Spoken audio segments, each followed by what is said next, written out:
तो आज हम एक्सप्लेन करने वाले हैं इंडियन स्पाइडरमैन की कॉमिक चैप्टर 1 को। इस कॉमिक के 2 चैप्टर हैं, दूसरा चैप्टर आपको जल्द ही इसी चैनल पर देखने को मिल जाएगा। तो शुरू करते हैं। कहानी की शुरुआत होती है एक छोटे से गांव से, जो गांव मुंबई शहर के काफी पास था। इसी गांव के अंदर रहता था पवित्र प्रभाकर, जो कि एक दिन जब अपने घर के अंदर सो रहा होता है, कभी उसे एक भयानक सा सपना दिखता है और वो चिल्लाते हुए नींद से जागता है। उसके चिल्लाने की आवाजें सुनकर उसके अंकल, जिनका नाम भीम प्रभाकर होता है, वो दौड़ते हुए पवित्र के पास जाते हैं और उसे गले से लगाकर उसे शांत होने के लिए कहते हैं।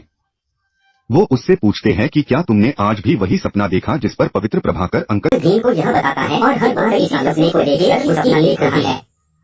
लेकिन अंकल भी मुझसे कहते हैं कि तुम्हें इन सारी बातों को इग्नोर करना होगा, क्योंकि अब से तुम्हारा एडमिशन मुंबई शहर के मुंबई इंटरनेशनल स्कूल में हो गया है और अब से तुम्हारे आगे की पढ़ाई वहीं पर होगी। और फिर इसके बाद ही अंकल भीम, माया और पवित्र प्रभाकर तीनों ही अपने गांव को छोड़कर सीधा मुंबई शहर में आ जाते हैं,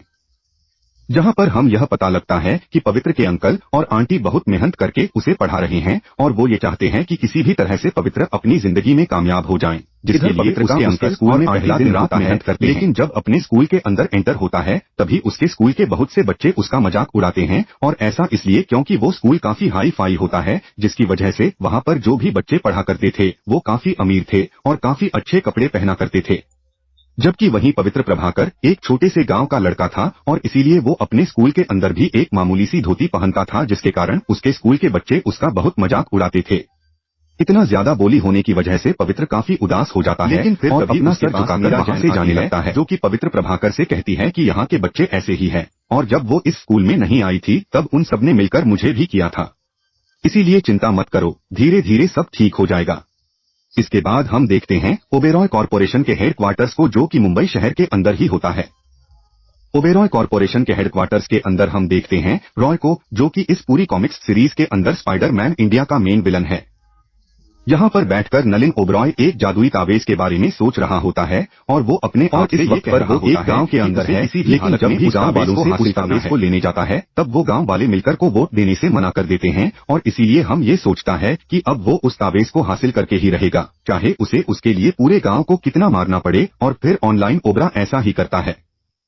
वो पूरे गांव के अंदर आग लगवा देता है और उस ताबेज को हासिल कर लेता है, लेकिन पूरे गांव को जलाने की वजह से उस पूरे गांव के लोग मारे जाते हैं। इधर हम फिर से पवित्र को देखते हैं, जो कि एक जगह पर अकेले बैठकर अपने स्कूल में हुई घटनाओं को याद करके पीछे से अंकल भीम आते हैं और वो उससे पूछते हैं कि वो यहाँ पर क्या कर रहा है, जिस पर पवित्र प्रभाकर अंकल भीम को ये बताता है कि उसके स्कूल के सारे बच्चे उसका मजाक उड़ाते हैं, वो उसकी गरीबी के ऊपर हंसते हैं। उसे अपने गांव की बहुत याद आ रही है और वो अपने गांव वापस जाना चाहता है, उसे मुंबई शहर के अंदर नहीं रहना। इसी के आगे पवित्र अंकल भीम से कहता है, अंकल भीम मैं इतना कमजोर क्यों, काश मैं भी ताकतवर होता, काश मेरे अंदर इतनी ताकत होती कि जिन भी घमंडियों ने मेरा मजाक उड़ाया है, बेटा एक ना एक दिन तो मैं ऐसा मौका जरूर मिलेगा जिससे मौके को पाकर ये सब सुनकर अंकल भी मुहर से समझाते हैं, ना एक दिन तुम हमारे पूरे देश में बदल दोगे, तुम्हें का बिल बच्चे हो बेटे, मेरी बात हमेशा याद रखना, मेरे बच्चे कामयाबी को हासिल करने के लिए उसकी कीमत चुकानी पड़ती है। इसके अगले दिन हम देखते हैं कि है उस पूरे गांव को बर्बाद करके आप उस जादुई ताबीज को हासिल कर लिया है, और अब वो इस जादुई ताबीज की पावर्स को हासिल करने के लिए अपनी कंपनी के एक स्टोर के अंदर एक हवन करवाता है, जिसे हवन को करवाने के लिए वो एक पंडित को बुलाता है, और फिर जब ऑनलाइन ओबेरॉय का वो हवन पूरा हो जाता है तब वो उन जादुई शक्तियां को हासिल कर लेता है और तुरंत ही ट्रांसफर हो जाता है एक बहुत ही बड़े, खतरनाक और पावरफुल टेबल के रूप में। इधर पवित्र प्रभाकर मुंबई की गली के अंदर भाग रहा होता है, और ऐसा इसीलिए क्योंकि पवित्र की क्लास के कुछ लड़के उसे पकड़ने की कोशिश कर रहे होते हैं और वो उसे पकड़कर उसे बोली करना चाहते थे,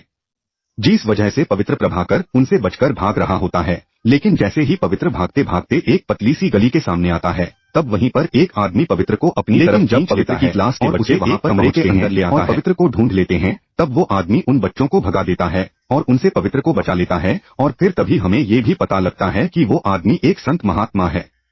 एक साधु जिसके पास मैजिकल पावर्स है। वो साधु पवित्र को अपनी शक्तियां दिखाता है और उसे समझते हुए उसे बताता है कि जब जब इस दुनिया के अंदर बुरी शक्तियां पावरफुल हो जाती है और वो दुनिया के अंदर बुराई बढ़ने लगती है, तभी उन पापियों को मिटाने के लिए गॉड किसी न किसी को चुनते हैं, जिसके बाद ही वो चुनाव आदमी दुनिया को उन सारी बुरी शक्तियां से बचाता है। इसी तरह से इस बार पवित्र को चुना गया है। आगे साधु पवित्र से कहता है, बेटे तुम्हारा जन्म एक बहुत ही महान काम के लिए हुआ है, तुम्हें ईश्वर ने चुना है और इसीलिए तुम इन महान शक्तियां के मालिक बनोगे। तुम पूरी दुनिया के अंदर अच्छा ही लाओगे और एक बार फिर से बुराई को खत्म कर दोगे। और फिर इसके बाद ही पवित्र के सामने एक जोरदार रोशनी चमकती है, जिसके बाद उसके अगले ही पल पवित्र अपने आप को एक बिल्डिंग की छत के ऊपर देखता है और वहां पर उसे पता लगता है कि वो इस टाइम पर गेटवे ऑफ इंडिया के ऊपर है और उसकी बॉडी में हाथ में स्पाइडरमैन मास्क को पहन लेता है। इसके बाद पवित्र प्रभाकर हो जाता है और उसे फील होता है कि अब उसके अंदर बहुत ज्यादा शक्ति आए। वो पहले से बहुत ज्यादा पावरफुल बन चुका है क्योंकि अब वो बन चुका है स्पाइडरमैन इंडिया। इसके बाद पवित्र उसी बिल्डिंग की दीवार के ऊपर चढ़ने लगता है और फिर अपने आसपास वेब शूट करके वो बिल्डिंग से झूलने लगता है और धीरे धीरे जैसे जैसे वो अपनी शक्तियां को जानने लगता है वैसे ही वो अपनी नई स्पाइडरमैन पावर्स को एक्सप्लोर करने लगता है।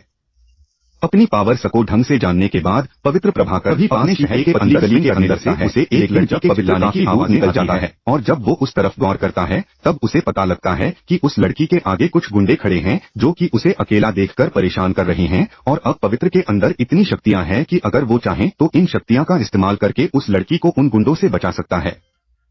लेकिन वहां पर पवित्र प्रभाकर ये सोचता है कि उस लड़की को बचाना उसका काम नहीं है।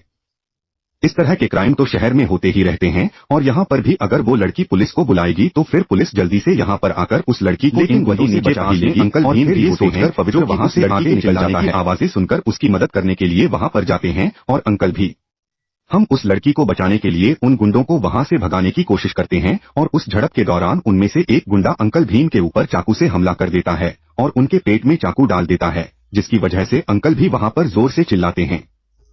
इधर जैसे ही पवित्र को अंकल भीम के चिल्लाने की आवाज आती है तभी उस आवाज को सुनकर वो समझ जाता है कि ये चिल्लाने की आवाज अंकल भीम की है और फिर इसीलिए जिस तरह से आवाज आई वो ये देखता है कि जिस लड़की की मदद करने से उसने अंकल भीम के पास पहुंचता है उसके अंकल भीम ने उसी लड़की की मदद किया है, पर ऐसा करने की वजह से उन गुंडों ने उसके अंकल पेन को जहां से मार दिया है। अपने सामने अंकल बहन की इस हालत को देखकर पवित्र बहुत ज्यादा गुस्सा हो जाता है और फिर इसीलिए वो वहां से निकलकर उन गुंडों को ढूंढने निकल जाता है, जिसके बाद वो देखता है कि वो सारे गुंडे एक ऑटो में बैठकर वहां से भाग रहे थे। पर पवित्र उनके पास जाकर उन सबको पकड़ लेता है और बारी बारी करके उन सभी को बहुत बुरी तरह से मारता है।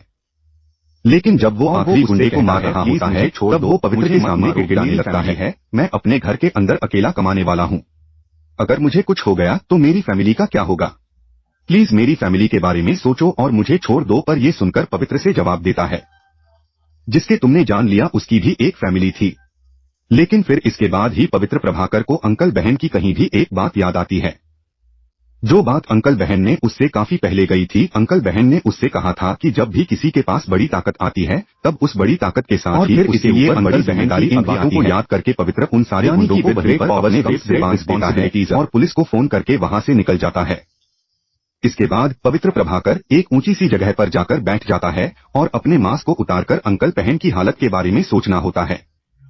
वो ये सोचता है कि अगर उसने अपनी शक्तियां की जिम्मेदारी को समझा होता और उस लड़की की मदद की होती तो वो आज अंकल पेन यानी कि उसके अंकल भी इस दुनिया में जिंदा होते हैं। और फिर इसीलिए पवित्र यहाँ पर ये फैसला करता है कि अब से वो अपनी आंखों के सामने कुछ भी गलत नहीं होने देगा, ताकि जो इसके बाद इंडिया अपनी पावर की जिम्मेदारियों को समझता है और अपने शहर का सुपर हीरो बनता है। और फिर हम देखते हैं कि इस परेड में अपने शहर के क्रिमिनल्स को पकड़ता है और अपने पूरे शहर से क्राइम को मिटाने की पूरी कोशिश करता है। और फिर इसके बाद जब पवित्र अपने घर पहुंचता है तब वो ये देखता है कि उसकी 8 माया रो रही है। और फिर जब वो अपनी 8 माह से रोने का रीजन पूछता है तब वो पवित्र को यह बताती है कि रॉय नाम के एक बहुत ही अमीर आदमी ने उनके पूरे गांव को जला दिया है और क्योंकि उनका परिवार गांव से बाहर था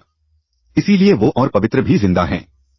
या फिर उनके गांव के अंदर उनके जीतने भी सब मारे जा चुके हैं और उन सब की मौत का जिम्मेदार हैं नलिन ओबेरॉय। इसके बाद ओबेरॉय कॉर्पोरेशन के अंदर हम फिर से ऑनलाइन ओबेरॉय को देखते हैं, जो कि अब बिल्कुल ही एक डेवल बन चुका था।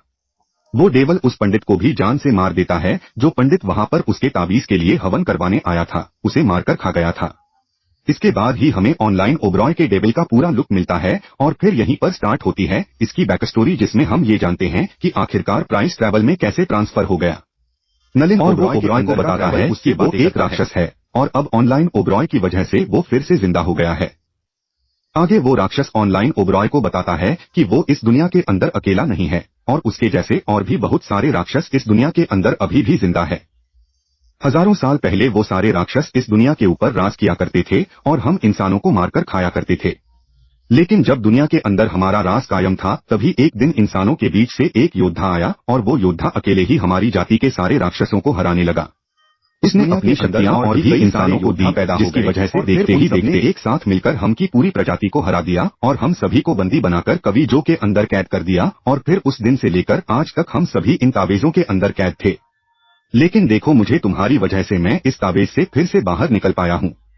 मैं राक्षस एक बार फिर से आजाद हूँ और अब हम दोनों को एक साथ मिलकर हमारे राक्षसों की पूरी प्रजाति को फिर से बाहर निकालना है और एक बार फिर से इस पूरी दुनिया के ऊपर राक्षसों का राज कायम करना है। इसके बाद वो राक्षस से पूरी दुनिया के अंदर एक बात याद रखनी है जो कि तुम्हें रोक सकता है। वो दुनिया पर राज करने के तुम्हारे सपने को धूल में मिला सकता है और इसीलिए अगर तुम हम राक्षसों के साथ मिलकर इस पूरी दुनिया के ऊपर राज करना चाहते हो तो तुम्हें उसे अपने रास्ते से हटाना होगा और तुम्हारे रास्ते में रुकावट का नाम है पवित्र प्रभाकर।